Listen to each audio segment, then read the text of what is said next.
Good evening, and my, you're all so silent. Welcome to the regular City Council meeting of the Sonoma City Council for Wednesday, November the 6th. And we have a process for public comment, just to let you know. There will be two opportunities for members of the public to address items not appearing on the agenda. The early public comment period, agenda item number 1, will be limited to 10 speakers. Each speaker will be allowed up to 2 minutes. Speakers who do not have the opportunity to speak during this time will be allowed to make their comments under a later public comment, agenda item number 10. Please turn off any cell phones or anything that's going to make noise or be distracting.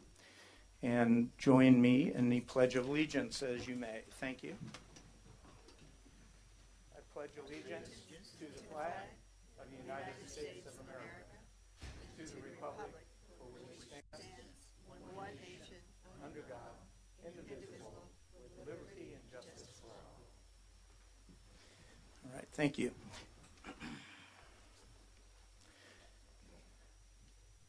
Roll call, please. Councilmember Dean. Present. Councilmember Lowe. Here. Vice Mayor Farrar Rivas. Here. Councilmember Wellender. Here. Mayor Gurney. Here. Thank you. Next item is the approval of the agenda. Is there a motion to approve the agenda? I move to approve tonight's agenda. I second. We have a motion and a second. Roll call. Councilmember Dean. Aye. Councilmember Lowe. Aye. Vice Mayor Farrar Rivas. Aye. Councilmember Wellender. Yes. Mayor Gurney. Yes. Thank you. The motion carries unanimously. All right, there was no closed session, so there's nothing to report. And item number 1 on the agenda is a presentation. And I would like to ask Tribal Councilwoman Melissa Elgin to step forward to the podium. Get comfortable, settle in. Hi, thank you for having me. Thank you for being here. And let me present or review the proclamation. And this is designating November 2024 as Native American Heritage Month. And whereas Native American Heritage Month is observed each November to honor the rich and diverse cultures, histories, and contributions of Native Americans throughout the United States. And whereas this observance traces its roots to 1916 when the state of New York declared an American Indian Day and has since evolved into a nationwide recognition formally established by Congress in 1990.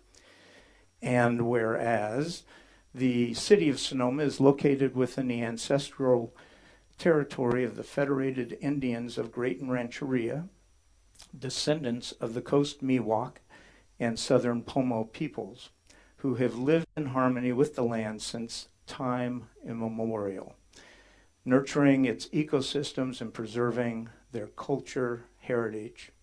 And whereas the history of Native Americans is marked by resilience and the strength in the face of tremendous challenges, including colonization, displacement, and cultural assimilation, which has shaped their ongoing fight for sovereignty and recognition. And whereas the Federated Indians of Great Rancheria play a vital role in our community, contributing to the cultural, economic, and social fabric of Sonoma County, the state of California, and nationally through education, advocacy, and cultural preservation.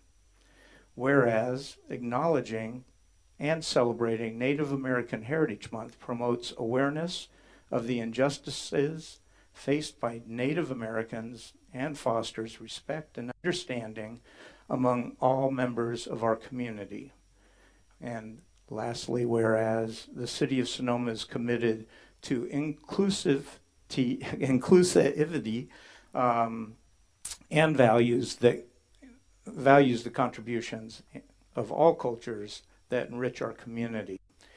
And therefore, that the City Council of Sonoma does hereby proclaim the month of November as Native American Heritage Month in the City of Sonoma, encouraging all residents to reflect upon the histories, cultures, and contributions of the Federated Indians of Great Rancheria and all Native American peoples. And I am honored to have you here to receive this proclamation. And I will come down, and I'm inviting the council down. We would love to get a picture. Sure, yeah. And then have you say a few words. Sure.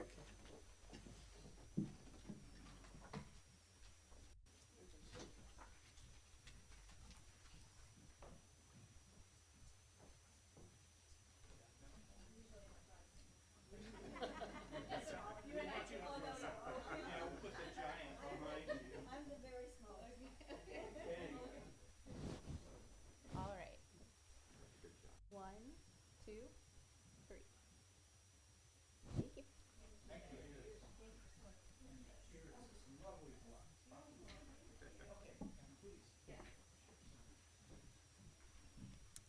First of all, thank you for having me today. I am Tribal Council Secretary for the Federated Indians of Great Rancheria, and on behalf of the Tribal Council, we want to thank you and also thank the Progressive Tribal Alliance folks for bringing this cause, for having Indigenous people represented in this type of way. So we are very proud to accept this proclamation, and I just want to thank you again from the Tribal Council and on behalf of our tribe. Thank you. Thank you.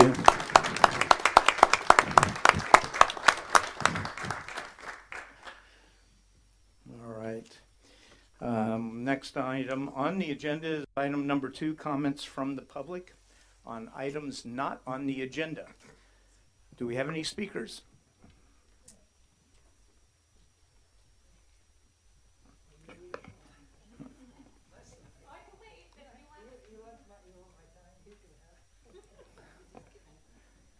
Are there any?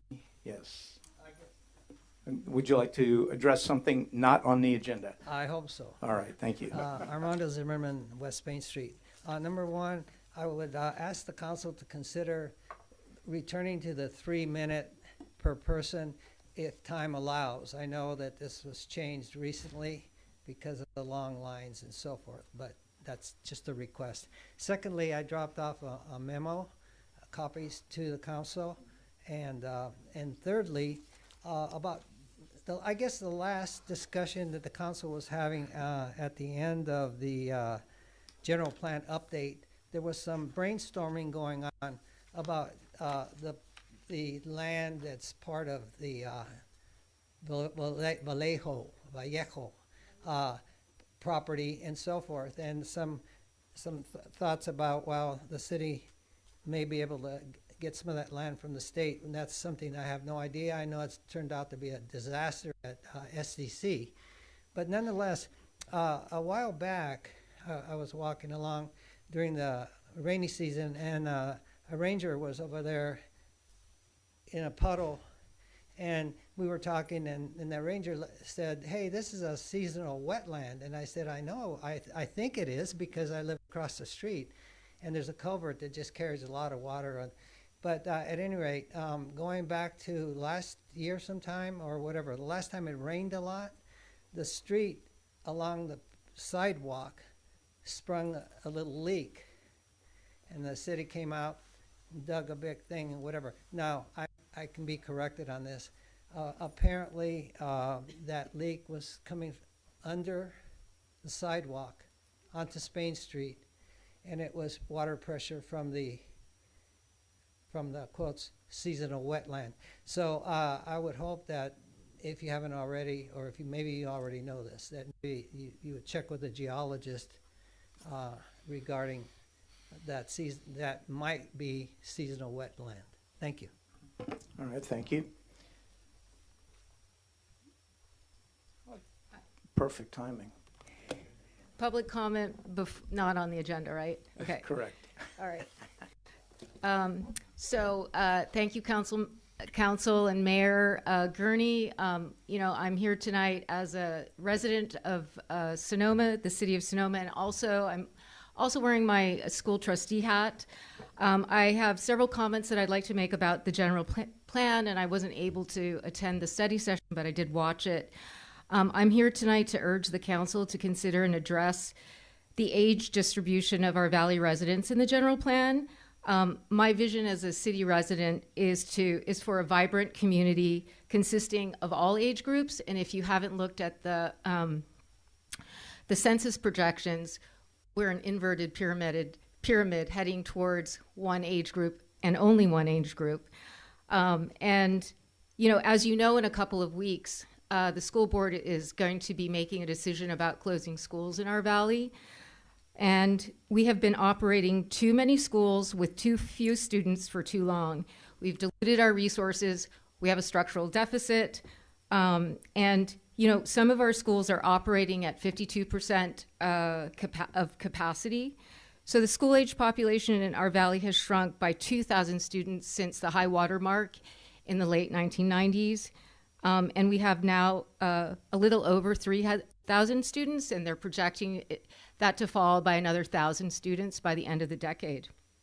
So I was recently reminded by a Presswood employee that we used to have 4 kindergarten classes at Presswood, 4 first graders, 4 second and third, et cetera, and now we only have 276 students there. So as a school trustee, I don't have the tools in my policy toolbox to address the declining age in our community, but City Council does, the general plan does, and certainly the housing element is a way to address that. So I would say, please think about that. Do we only want to be a community of one age segment? Thank you. All right, thank you. Anybody else wishing to address the council on something not on the agenda? Huh? Seeing none, we'll close public comment. Item number 2. Item number 3 is meeting dedications. Are there any meeting dedications? I have one. Okay, seeing none. I would like to dedicate tonight's meeting to John McQuown, also known as Mac McQuown. He died on October the 22nd, 2024. And Mac McQuown, with the support of his wife Leslie, they have a long history as Sonoma Valley residents. And I would describe Mac and Leslie as entrepreneurs and philanthropists, contributing to many causes in the community. Mac had an extensive career in the financial industry. The Financial Times on October 23rd, 2024, referred to Mac as the father of passive investing. And in the financial world, Mac was well known for creating the first equity index funds while working with Wells Fargo Bank in the 1970s and transforming the finance field with his use of data analytics. I suspect that any of us who have invested with Wells Fargo over the years benefited from his work. After moving to Sonoma, Mac continued to make an impact on the community. He and Leslie supported local nonprofits, the Sonoma Community Center, Sonoma Valley Hospital, and the Montessori School are only a few of the organizations that benefited from the McQuown's generosity. Mac grew up on a farm as a young boy and was able to get his hands in the soil again when he moved to Sonoma on their 16-acre organic farm and vineyards, producing quality wine. And Mac's curiosity and genius allowed him to create and implement a model energy system for their property. The system is environmentally friendly. It allows the property to fully operate off the grid. Longtime friend and business associate David Booth said Mac was a mentor, friend, and true giant in the field of finance. He was instrumental in creating one of the first index funds and helped build the foundation for the success of Dimensional, which is a company that Mac and Booth had established. Few people have had as big an impact on so many different fields, from finance to the environment to winemaking. Mac's legacy will live on. Thank you. Next item on the agenda, city manager remarks. Oh, I'm back up here. Item number 4, council member remarks. Any? Somebody go. I was just at the LAFCO meeting today, where we looked at reorganizing some of the fire services out in West County, including the city of Sebastopol, and very interesting. So that will come forward. But most of my last month has been focused on helping pass Measure T. And so far we're passed. I don't think there's any votes out there that will flip this one. And so I want to say thank you to my colleagues up here for their work. Sheriff Cutting, thank you so much for signing our ballot argument. If Steve Aker were here, I would be running down and giving him a big hug, because the fire district and were instrumental in helping us pass it. And just a big shout out to the union that represents our employees, SEIU 10-1, who helped fund the campaign. And it just shows that the people who work for us really care about the future of the city. And it was the people who are up here, the people who protect us, the people who respond to emergencies and do all the hard work at City Hall that made it possible that we are now going to have some exciting work to be done on behalf of the entire community. So I just wanted to express my appreciation as the person tasked with running that campaign to everybody, and really was it was really a great experience to open up my computer last night and see something that I was actually looking forward to. So anyway, thank you all very much. All right, thank you, and congratulations again.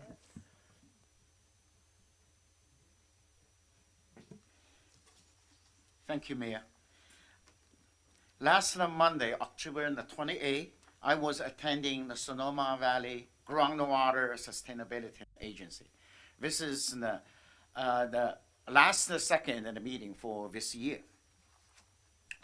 And we got a lot of the information updated, GSNP implementation updates, project and management and action evaluation. That is a regular and job, and the voluntary monitoring the project updates, and volunteering the water use efficiency program updates, and also we got an undesired result area permitting the proposal.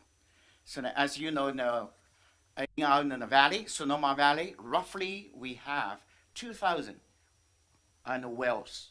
So right now, starting in the last year, we started to charge, asking where the owners to pay what they use for the water, because this is just only the started, and we need a very timely and updated information. That is the key for us, and give the staff accurate and right direction.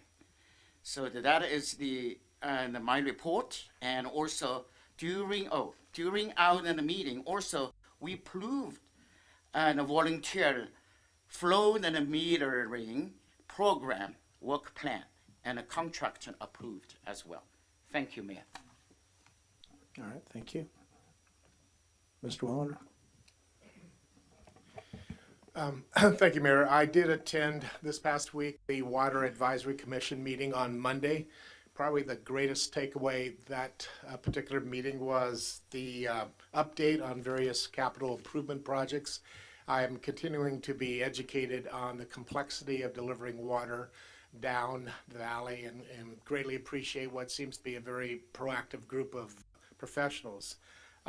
The one other item that came out of interest was apparently a number of vineyard owners and ranchers up in the Alexander Valley are desiring to create a water district. And so that's going to be in the papers I'm sure in the weeks to come. I can't tell you specifically the impacts to Sonoma, if any, but nonetheless, that was a topic that was shared.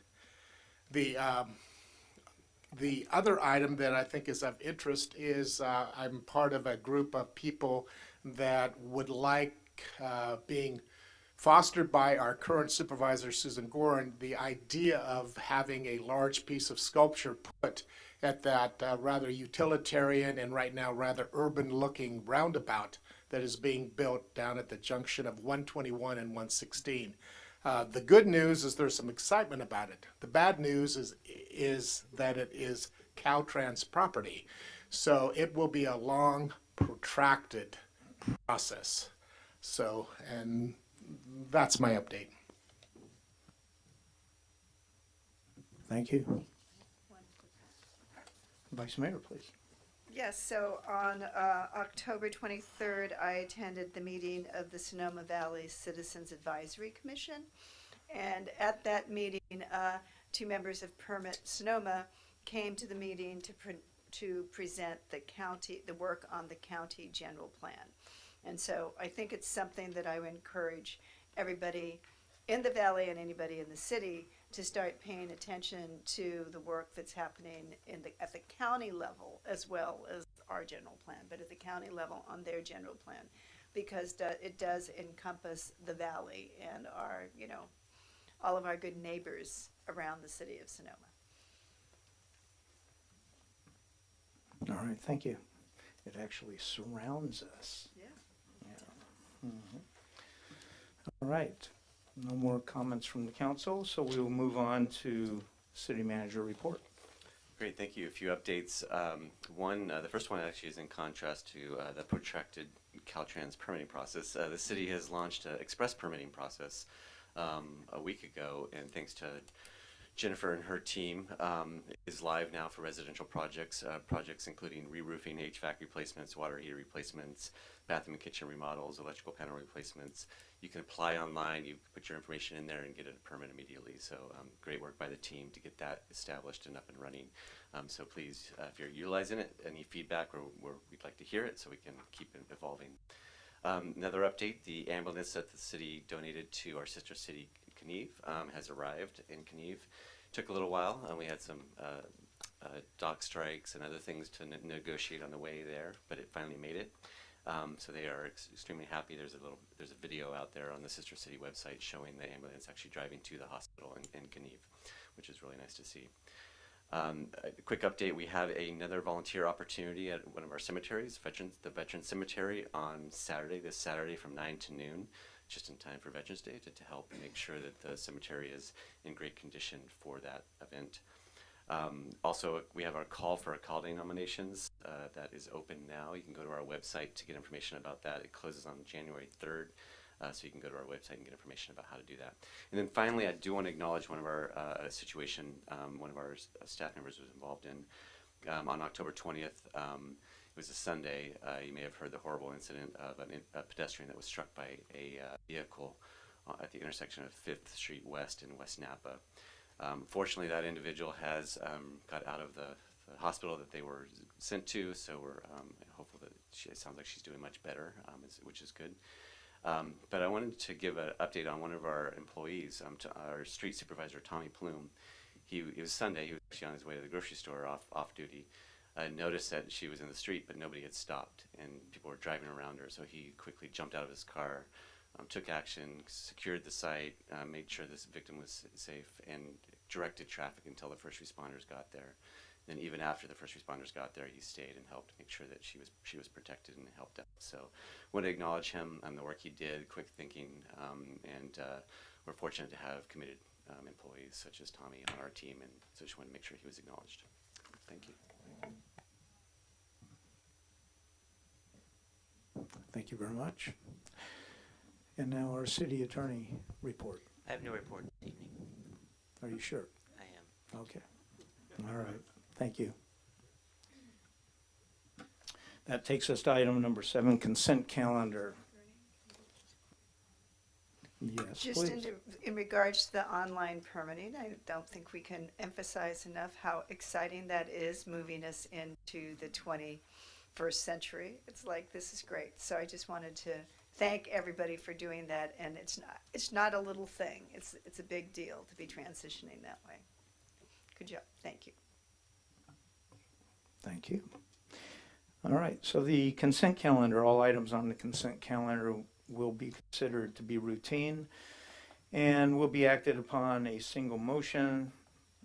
There will be no separate discussion for these items unless members of the council or staff request specific items be removed for separate action.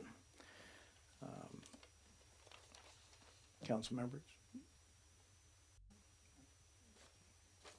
Yes, please. Mayor Gurney, I don't wish to pull them, but I did want to make one comment on the minutes from October 14th, the regular meeting.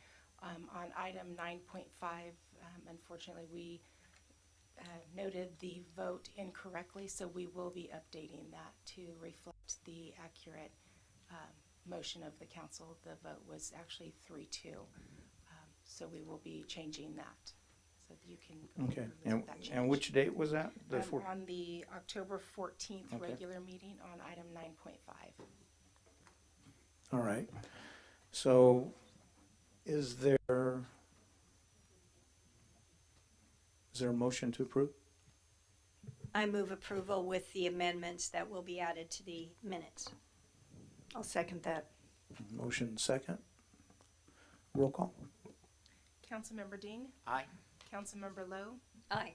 Vice Mayor Farrar Rivas, Aye. Councilmember Wellender, Yes. Mayor Gurney. Yes. Thank you. The motion carries. Now, holding unanimously. that thought, Public comment? does anybody want to have comment on any of the items on the consent calendar? Okay, it's not too late.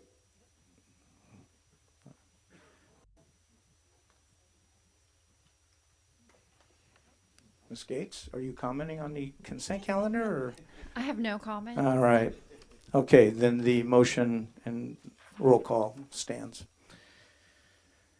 Ms. Gates, let's see. We're on item number 8.1, continued public hearing to consider an appeal of the Planning Commission's decision to deny a use permit amendment, UA 2340, and wine tasting use permit, UT UP 241, that would have authorized vacation rental and wine tasting facility at 301 First Street West under the adaptive reuse provisions of the city's development code.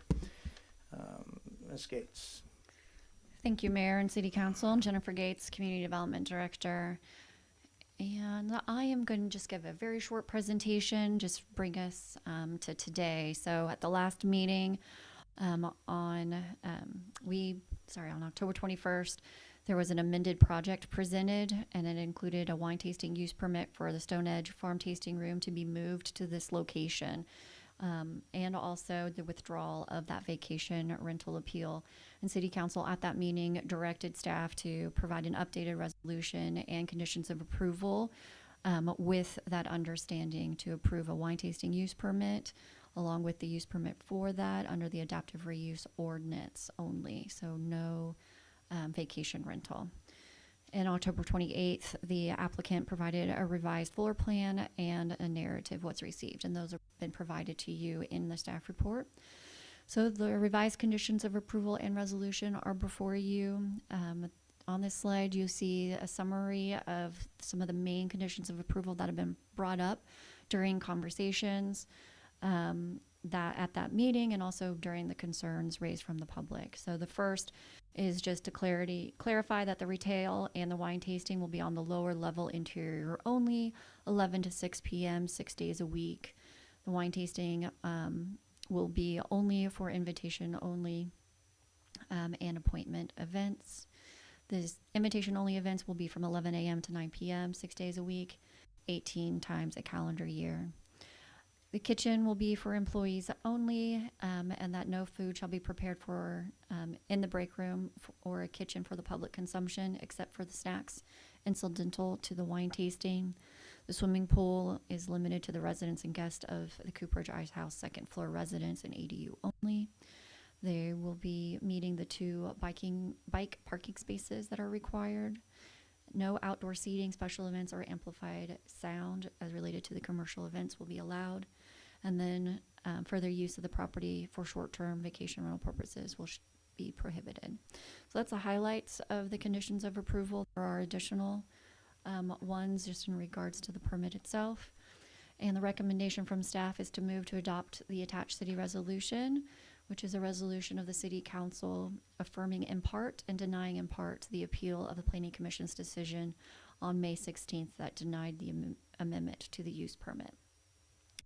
And as well as adopting the CEQA findings for a categorical exemption. Thank you. That concludes staff's presentation. And I'm here if you have any questions. All right, thank you. So before staff asks any questions, we need to declare ex parte since our last meeting, I suppose. Do we have any? Well, I do. Oh, Patricia. I had, since our last meeting, I've only had one very brief call with Jim Bohar. Other than that, no other meetings. Mr. Ding? So did I. Quick phone call with Jim Bohar. All right. Yes, Mr. Wallander. I actually had a brief meeting with him in person with Mr. Bohar. And I had a quick text. I wasn't able to speak to him in person, but he sent me some information. And I too had a phone conversation with Mr. Bohar. Yes. Yeah, because this was not a scheduled meeting, but a walk meeting, if you know what I mean, where you walk and run into someone. So I had a meeting or a conversation with Christine Bohar since the last meeting as well, too. All right. That concludes ex parte. Staff, council, do you have any questions for staff at this point? All right. Seeing none, we will open the public hearing. Public hearing is open. Good evening. I'm Michael Ross, architect for the Cooperage Ice House building.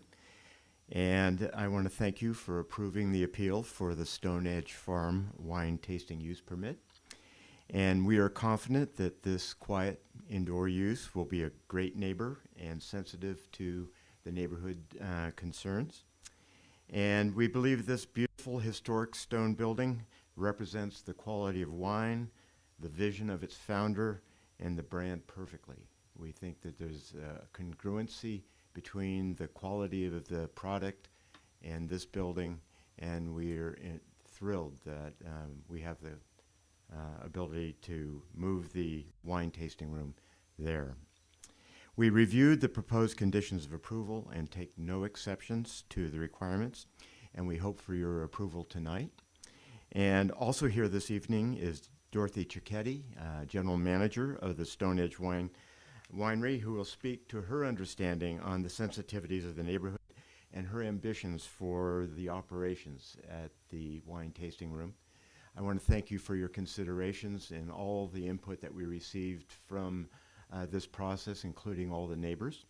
And I'll be available to answer any questions should you have them. Thank you very much. Thank you.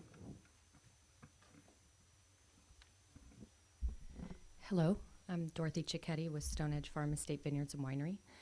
And I'd like to say, prior to being the general manager earlier this year, I've been the director of sales and marketing for the winery for the last 13 years. So I'm very connected to the way that we deliver our product. And I just want to ensure that we hope to continue to operate in a very sedated thoughtful and curated manner if we're in the cooperage. We're selling a luxury product, and as you know, we are only operating by appointment. So that said, I believe that we will be very respectful neighbors, and we look forward to supporting everyone in the neighborhood and the community. Thank you. Okay. So we've heard from the appellant. Anybody else wish to speak on this matter?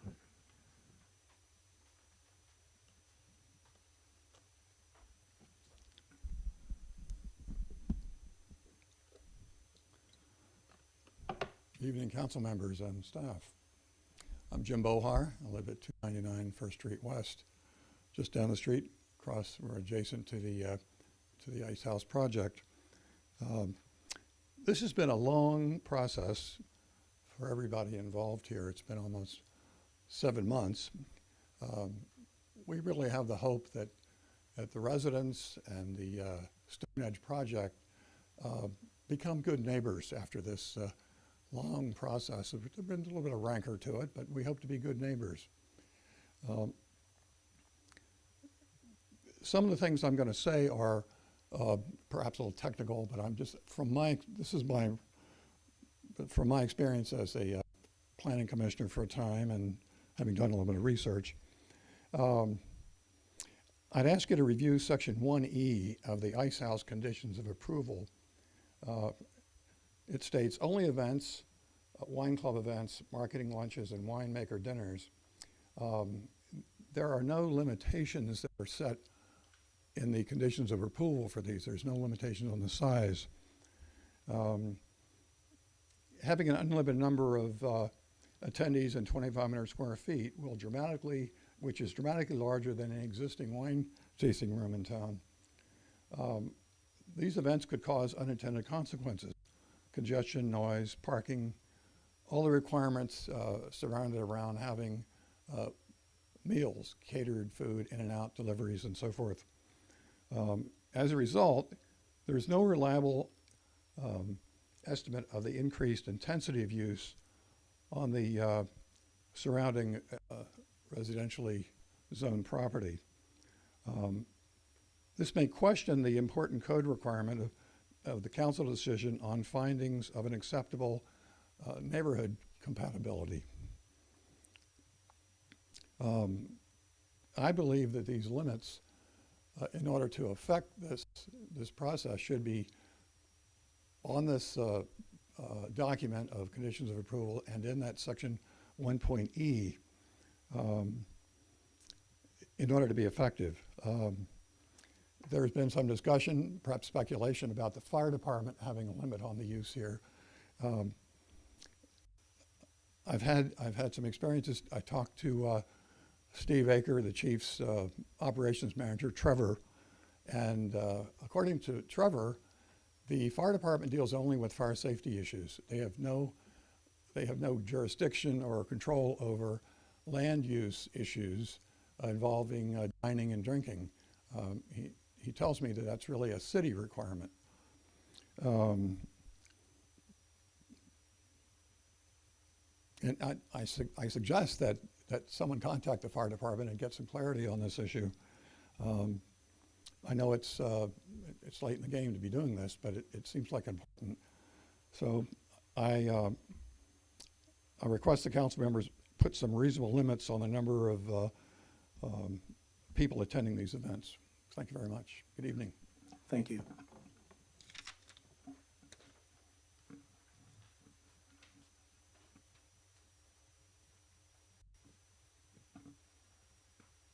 Vic Conforti, architect in Sonoma. I just wanted to reiterate that Jim's point that we really do need some sort of number of people who would attend the invitation-only events, lunches, dinners, and the main reason for that is the interest in the code for asking for a clear condition of approval that does show that it isn't a big impact on the neighbors. And I think that we do need something more than, well, there's no number at all in the condition. There is one thing, however, on on item H in the conditions of approval. It does describe all activities shall be limited specifically to the activity described in the WTUP. No expansions, enlargement of the area of use, or relocation and configuration of any number of tables or seats shall be permitted without an issuance of an amendment to the WTUP by the Planning Commission. If is that conditions still there in the one that we're talking about? If that were to be applied to the proposed plan that was provided by the architect, and by the way, I wanted to tell Mike that he's done a wonderful job on this project, and the whole creation or recreation of this building and saving it is a wonderful thing. The plan that is in the staff report that was provided by the architect shows seating, a table with 8 chairs around it, looks like 4 in front of a fireplace, another 3 around a separate small table.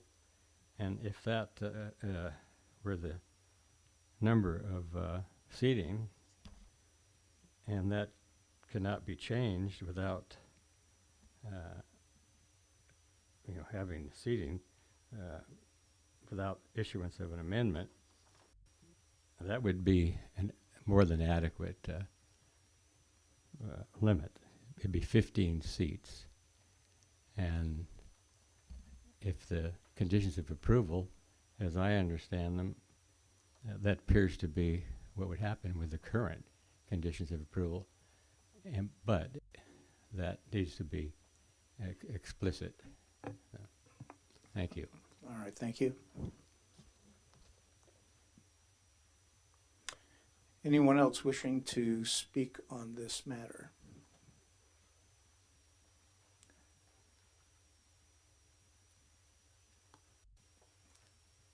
Last opportunity. We will close the public hearing and bring it back to the council. All right. This is our opportunity to have further discussion.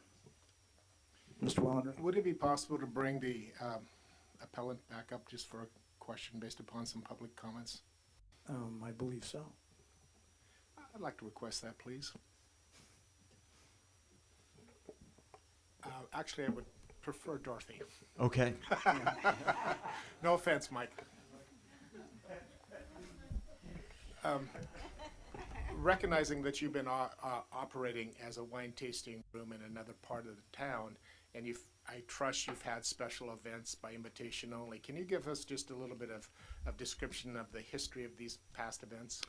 Yes, so we haven't had any events at our actual tasting room. Our events have taken place at our other properties or at our restaurant. I think it's very exciting to think that we can have events in this space. For us, events are small.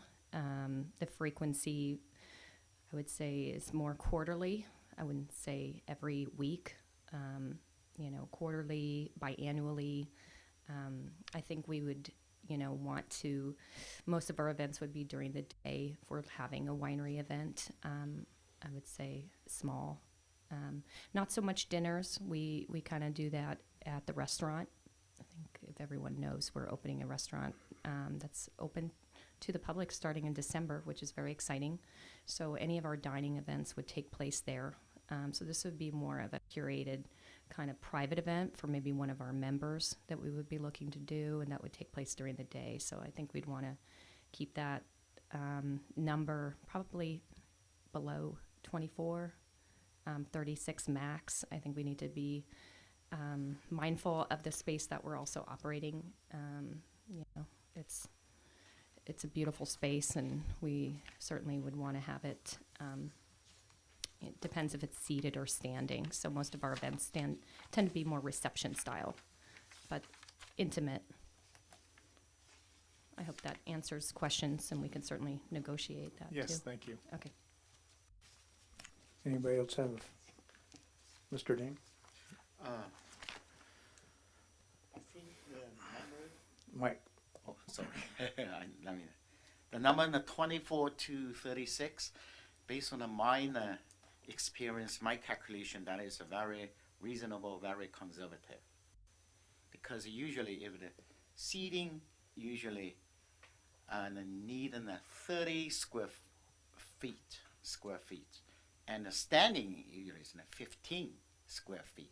But this number far below the number, usually, because I believe she already consider any, fire safety and how many exits available for that at the building.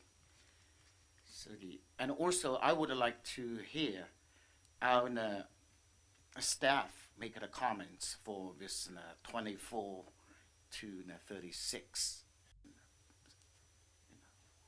How do you think?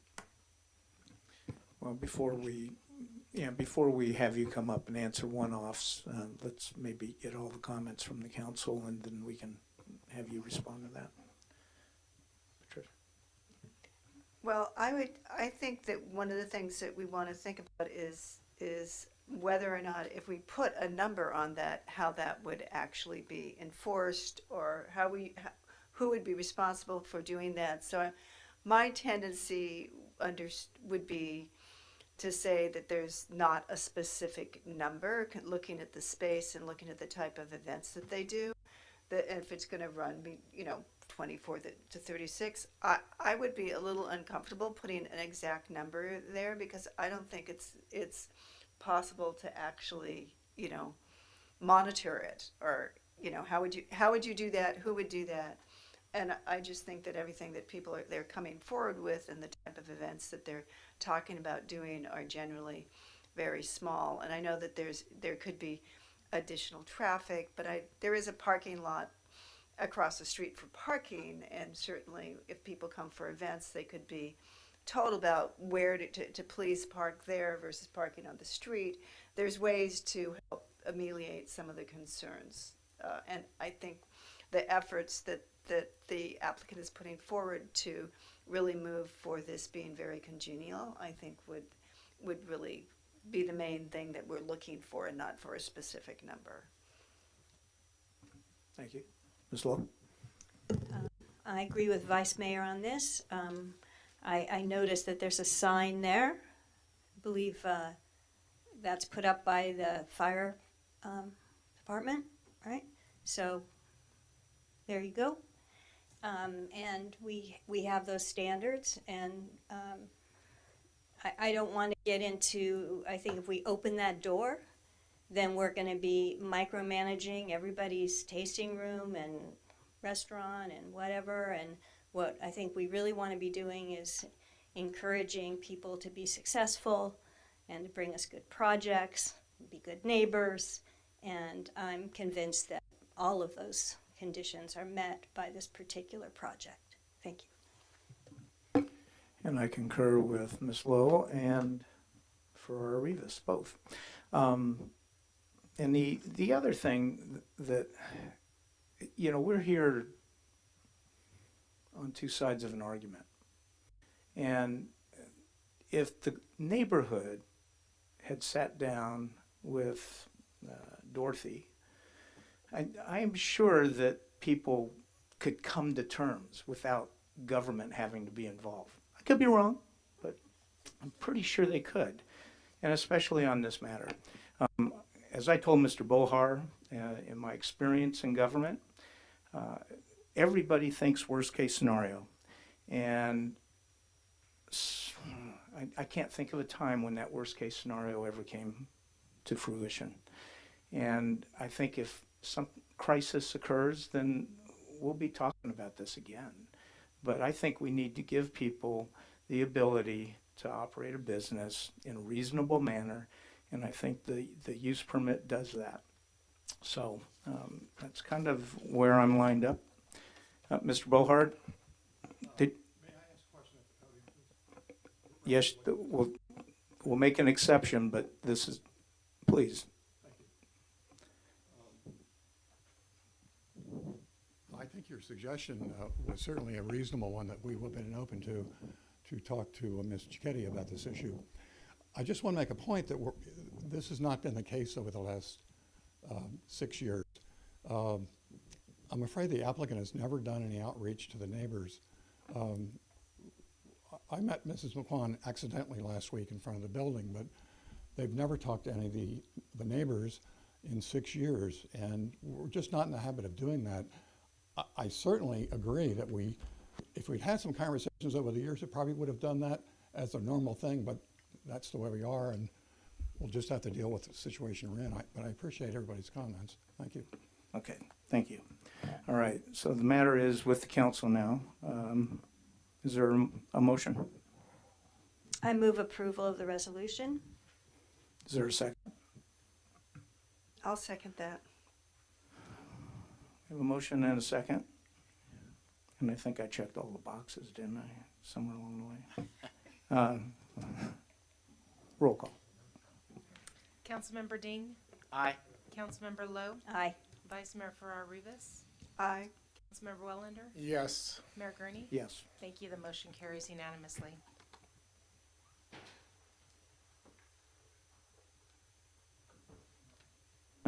Next item, 8.2, public hearing to consider adopting resolution declaring results of majority protest proceedings to renew the Sonoma Tourism Improvement District.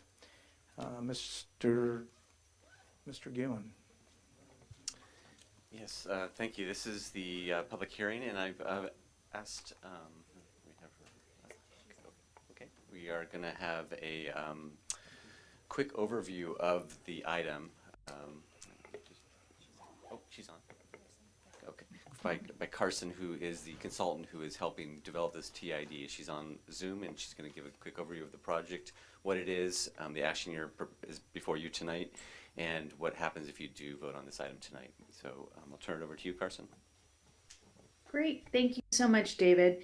Good evening, Mayor and Council members. My name is Carson Lambeth, and Civitas, our company, has been renewing and forming assessment districts for the last 30 years. I'm here tonight to talk to you about the renewal of the Sonoma Tourism Improvement District for another 10 years. Currently, there are 115 tourism improvement districts in California and over 213 in the United States. These districts are designed to raise stable funding to promote destinations and bring more overnight stays. In turn, they increase the economic vitality of a community by creating more jobs and increasing commercial commerce.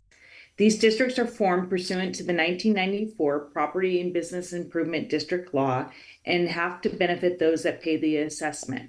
It is important to note that this is an assessment, not a tax, and the legal definition of an assessment is that it has to benefit those that pay, and in this case, that's the lodging providers. The Sonoma Tourism Improvement District was created in 2012 by the lodging providers with a 2% assessment for all lodging businesses within the city of Sonoma. We are now renewing the district with a 2% assessment in the same district boundaries. To renew the district, we've created a new management district plan, which will be the governing document for the district for the next 10 years. We then asked lodging businesses to sign a petition in support of the district, and we reached well over the 50% support and yes petitions from the lodging businesses.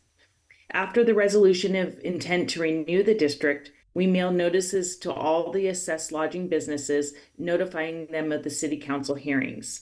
As you know, this is our third and final stop at City Council tonight. The law states that as long as there is no majority protests from assessed lodging businesses that council can now take an affirmative vote to renew the district for another 10 years. I'm happy to answer any questions that you may have tonight. Okay, thank you. Council, any questions for? Yes, Patricia. So I have a quick question in regards to the plan and what money can be spent on. Let's say hypothetically we were creating a greenway around the community to look for connections between places where tourists might want to come and visit. Could some of those funds be used, considering that that would benefit people coming and potentially doing overnight stays? Because there's within the plan that I read, it said that there was, it's marketing mostly in PR, but it said and other possible opportunities or uses. So could something like if they were to say, oh well, we would like to do an assessment of, like what would be the best way to create this that would be friendly to tourists or integrated into the community. Could money from this be spent on something like that? So a little bit more, when it says other capable ways of doing it, how far can you stretch that beyond marketing and PR? Yeah, well, the real test is if you can show a return on investment to the lodging businesses. And so if you're able to show that there would be a return on investment to the lodging businesses and that the board, the Sonoma Tourism Improvement District Board would vote on something like that, they might be able to put some funds towards that. But again, it would really have to being able to show the nexus that legally it is providing a benefit to those that are paying. Thank you. Any other You're questions? All right, seeing none. Anybody from the public wish to comment on this? So this is a public hearing. And thank we you, would be thank you. Yes. Technically taking protests if there were any through the All right. conclusion of the hearing. Okay. We'll go ahead and open the public hearing. Anybody wish to protest this particular item? Anyone wish to support this? No, I gather you all do. All right. Seeing no protest or any, we'll bring it back to the council. And it's back to the council. Mr. Wellender.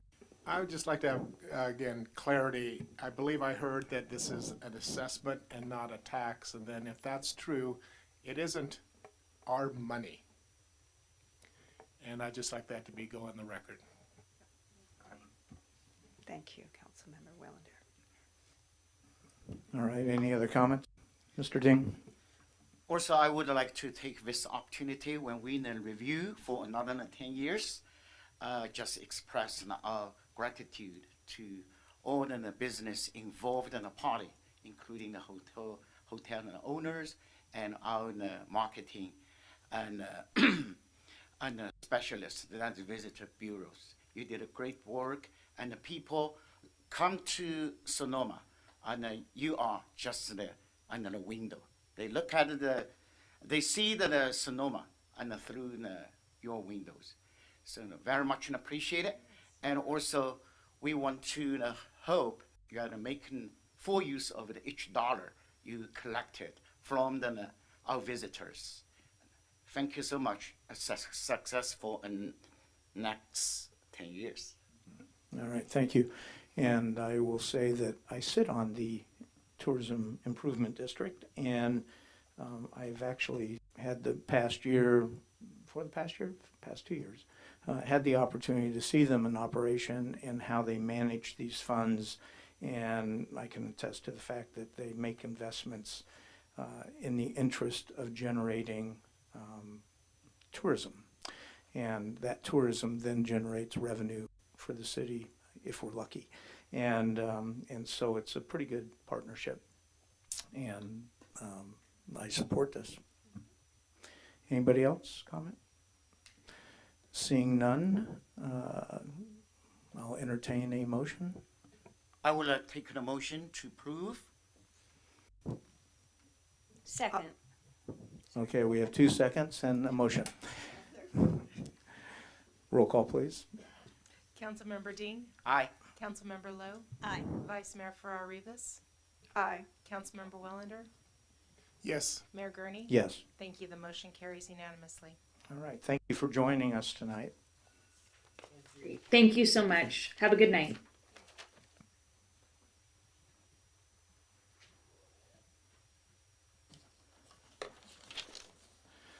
Okay, we are now at item, oh, there's no regular calendar items.